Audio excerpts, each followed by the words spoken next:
Good morning all of you. आज के class में आप सबों का स्वागत है। मुझे उम्मीद है आप सब घर पे हैं और सेफ हैं। तो चलिए शुरू करते हैं आज का हमारा क्लास। हमारा जो आज का क्लास है ये दो टॉपिक है जिसको हम लोग आज डिस्कस करेंगे और जानने की कोशिश करेंगे। हमारा जो क्वेश्चनिंग स्किल है इसके बारे में हम लोगों ने चर्चा किया था और आज फिर से हम लोग करेंगे क्वेश्चनिंग स्किल का ये दूसरा स्किल ऑफ क्वेश्चनिंग का पार्ट 2 कंटिन्यू पार्ट है। ये कल जो हम लोगों ने किया था उसी का कंटिन्यू पार्ट है।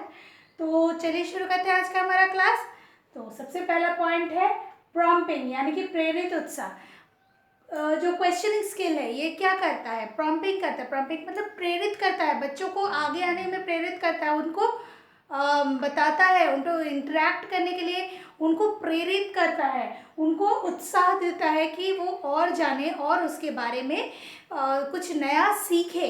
तो ये क्या करता है? क्वेश्चनिंग स्किल प्रॉम्प्टिंग प्रेरित करता है। उसको इस तरीके से प्रॉम्प्ट करते हुए आपको करना है कि बच्चे इंटरेस्ट लें। तो जब आप क्वेश्चन पूछेंगे तो डेफिनेटली वो बच्चे भी रिप्लाई करेंगे। सो ये क्या है? प्रेरित एवं उत्साह करना।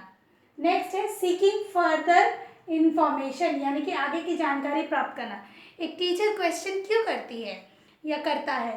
ताकि वो आगे की जानकारी को प्राप्त कर सके। ठीक है, यानी कि फर्दर जो भी नॉलेज अगर बच्चा आप पढ़ाते जाएंगे आपको पता ही नहीं चलेगा कि बच्चा क्या समझा है। तो आगे बढ़ के आप अगर फिर से पूछिएगा तो डेफिनेटली बच्चा नहीं जवाब दे पाएगा।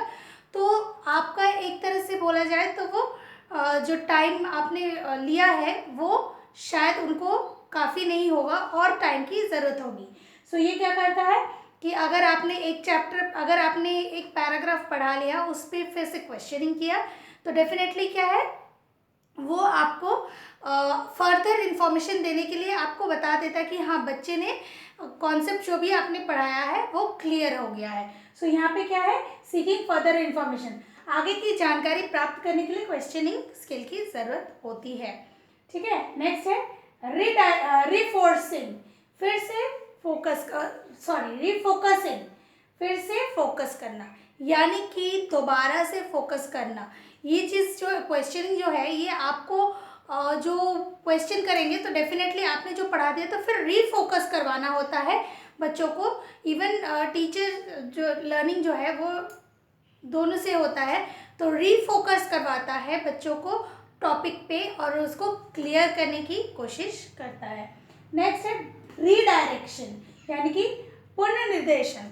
ये दोबारा से डायरेक्शन देने के लिए प्रेरित करता है, ये दोबारा से रेडी हो जाता है कि आप दोबारा से उसको तैयार करें, बच्चों को और अच्छे तरीके से कॉन्सेप्ट्स के साथ क्लियर करें।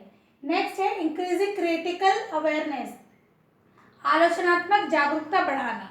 ठीक है, तो ये क्या करता है? क्वेश्चनिंग स्किल से क्या होता है, बच्चे जो है आलोचनात्मक जागरूकता उनकी बढ़ती है, यानी कि उन लॉजिकली या क्रिटिकली जवाब देने के लिए रेडी हो जाते हैं और इंटरैक्ट करने के लिए रेडी हो जाते हैं और उनकी जितनी भी डाउट्स है वो क्लियर हो जाती है। सो ये क्या करता है? इंक्रीज करता है क्रिटिकली अवेयरनेस कराता है बच्चों को, इवन टीचर को भी।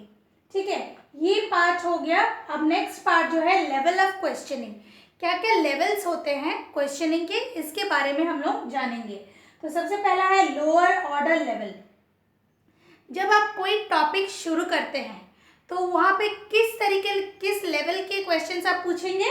लोअर लेवल, यानी कि आप पूर्व ज्ञान के बारे में उनसे जानकारी लेंगे, पूर्व ज्ञान क्या क्या है उसके बारे में जानेंगे।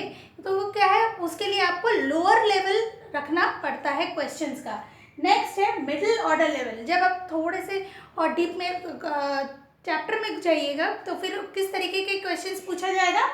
Middle order level.